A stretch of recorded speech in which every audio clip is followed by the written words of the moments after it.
Ce stylo a ruiné ma vie et il a peut-être ruiné la vie de millions et de millions d'enfants partout sur la planète Terre, ou en tout cas en France, dans l'endroit où j'ai grandi. Et je vais parler de ça dans cette vidéo, je vais te dévoiler le secret de pourquoi ce stylo a autant de pouvoir magique et pourquoi encore aujourd'hui, à 30 ans, ce stylo m'impacte tous les jours dans ma vie, peu importe ce que je fais. Est-ce que c'est pas un teasing de fou pour commencer la vidéo? On m'a dit que pour attirer les vues, au début de la vidéo, il fallait que j'ai des cannes à pêche pour attirer les gens et pour qu'ils se disent putain, c'est un truc de fou, genre je veux à tout prix savoir pourquoi il y a un stylo qui a détruit la vie de ce gars.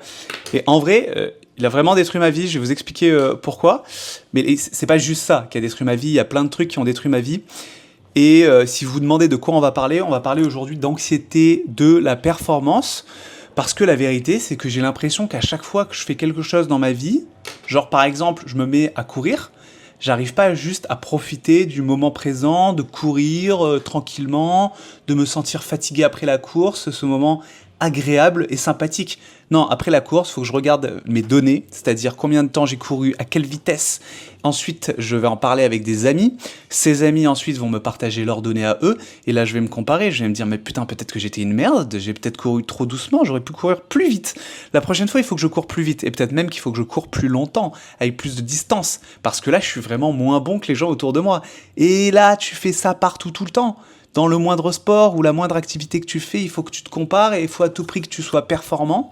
Et t'arrives pas, enfin en tout cas moi, je n'arrive pas à juste kiffer le moment présent. Donc je suis allé dans mon disque dur, parce que ouais, quand je m'inquiète de ça, je vais dans mon disque dur et je retrouve un peu des photos de mon enfance. Donc je voulais aller avec vous dans ces photos de mon enfance. Voilà, je vais mettre bien à gauche et là à droite vont apparaître les photos. On va commencer par une première photo.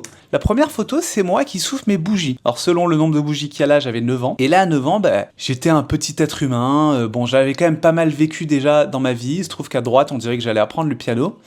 Mais je pense que dès l'enfance, j'avais peut-être de l'anxiété déjà. Apparemment, il y a une partie génétique à l'anxiété. Mais je pense pas que j'avais autant d'anxiété. Parce que qu'est-ce qui s'est passé dans ma vie très peu de temps, enfin au même moment et durant les 9 années qui vont suivre, il va se passer cette photo. Ça, c'est moi au collège. Moi, je suis ici, je suis tout en bas là, le petit gars avec le t-shirt rose, au milieu. Hein. Je suis le leader, un peu comme le capitaine d'équipe. Et ça, c'est l'école. Et pourquoi l'école est très importante? Parce que l'école, elle me rappelle ce stylo rouge. C'est pour ça que je dis que le stylo rouge a détruit ma vie, c'est parce que ce stylo rouge, c'est ce stylo qui te mettait les notes, qui te rayait quand tu faisais une erreur. Et c'est là rapidement que, en fait, tu commences à confondre ta valeur dans la vie avec ta valeur en termes de notes. T'avais tellement la honte, genre je rentrais chez moi, j'avais une mauvaise note, j'avais honte, les profs me foutaient la honte aussi, tu sais, ils étaient pas contents, ils étaient énervés. Donc c'est là où je pense que j'ai commencé à confondre ma valeur personnelle avec la valeur de ma capacité à répondre à des contrôles. Et c'était pas si mal cette anxiété de la performance, parce qu'elle me permettait de réviser notamment. Moi qui travaillais vraiment pas, ça me permettait de réviser vite fait le soir avant qu'il y ait un contrôle, pour à peu près réussir dans le domaine scolaire, pour ensuite faire des études et avoir un bon salaire. Donc elle était pas si mal cette anxiété de la performance, mais le problème c'est qu'elle était bien trop prépondérante, à tel point qu'il y a un moment, j'étais premier de ma classe. Ça c'était plus jeune, plus jeune qu'au collège, c'était en primaire. J'étais tellement stressé à l'idée de rester premier. En fait, je profitais déjà pas de l'instant présent, parce que je voulais à tout prix prouver que j'ai mérité d'être premier, alors qu'en soi je l'avais déjà mérité vu que j'étais déjà premier. Mais je voulais toujours prouver que j'étais pas un imposteur et je méritais toujours cette première place. Donc je stressais énormément à l'idée de rester premier. Et il se trouve que j'ai fini plus premier parce que ça me rendait beaucoup moins anxieux de pas être premier.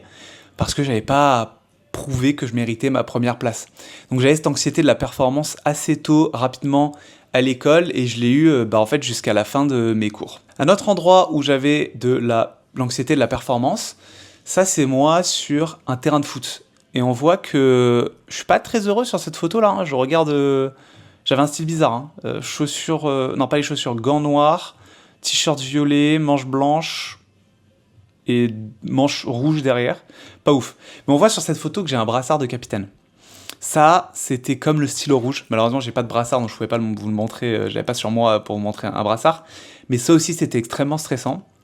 Parce que quand on me mettait capitaine, j'avais encore une fois syndrome de l'imposteur, que je méritais pas d'être capitaine, et je me mettais la pression de ouf pour jouer au foot, à tel point que ça me faisait mal au ventre, je stressais, et je faisais n'importe quoi sur les terrains, et je devais rapidement sortir, les coachs me mettaient dehors.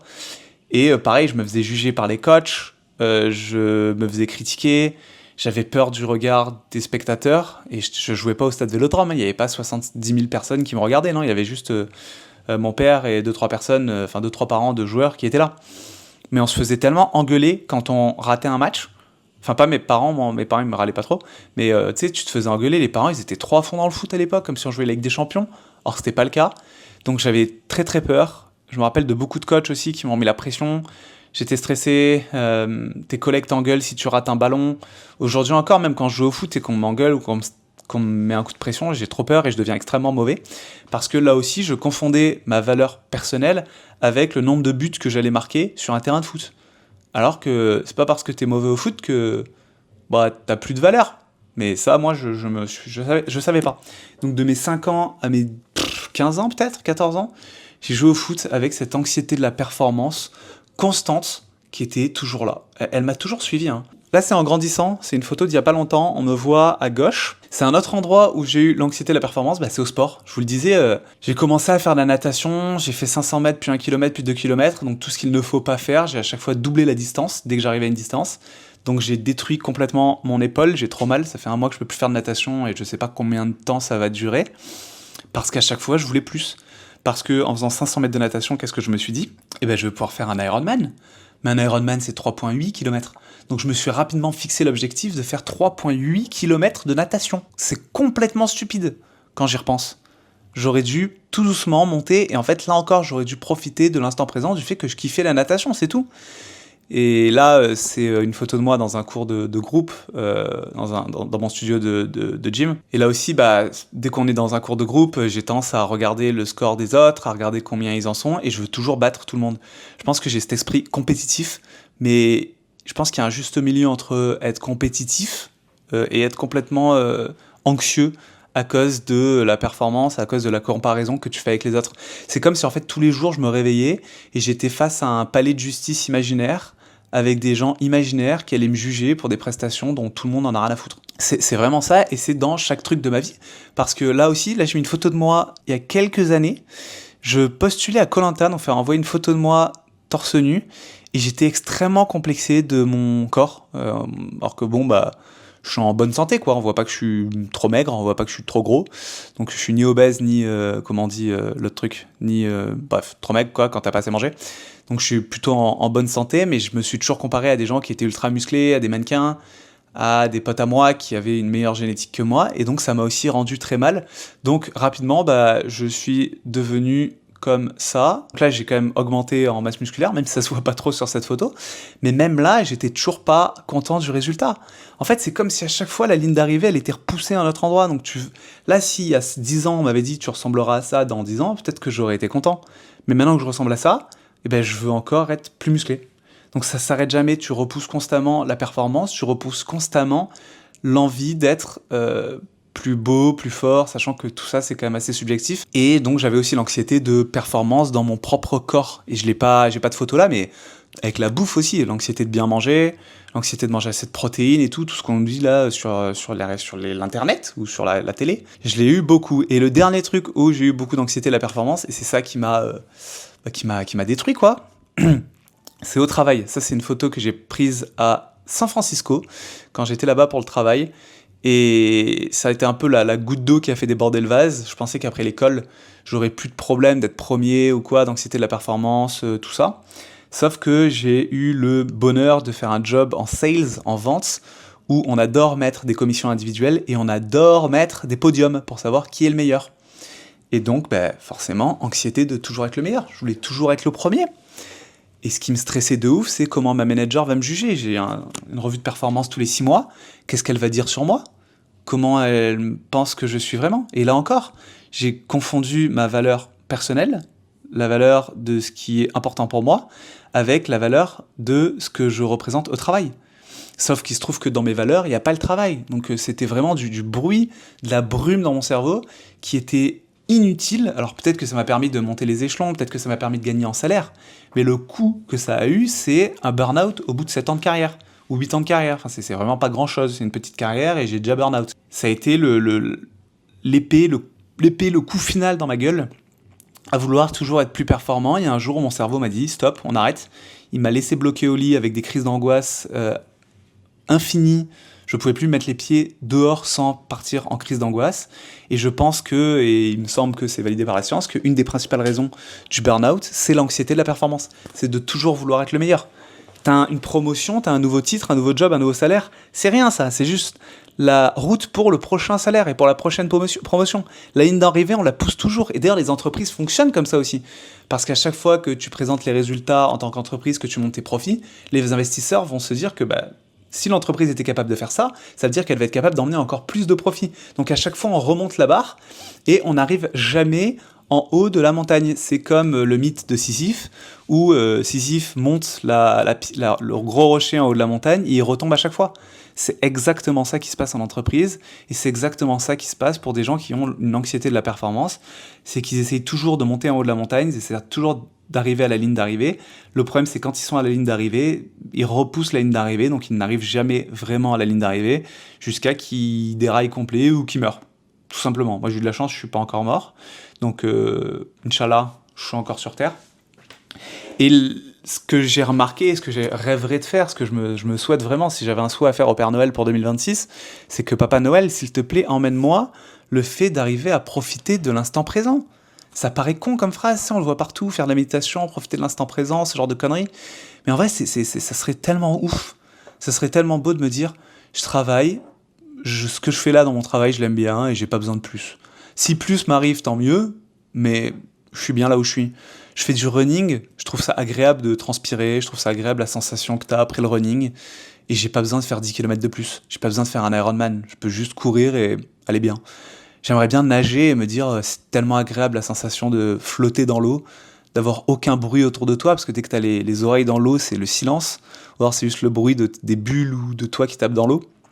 Est-ce que je pourrais pas non plus quand j'étais à l'école, m'avoir dit, c'est trop cool, je suis avec mes potes, c'est un des moments les plus ouf de ma vie, je suis en train de me construire, et même si j'ai de mauvaises notes, je passe quand même un super moment.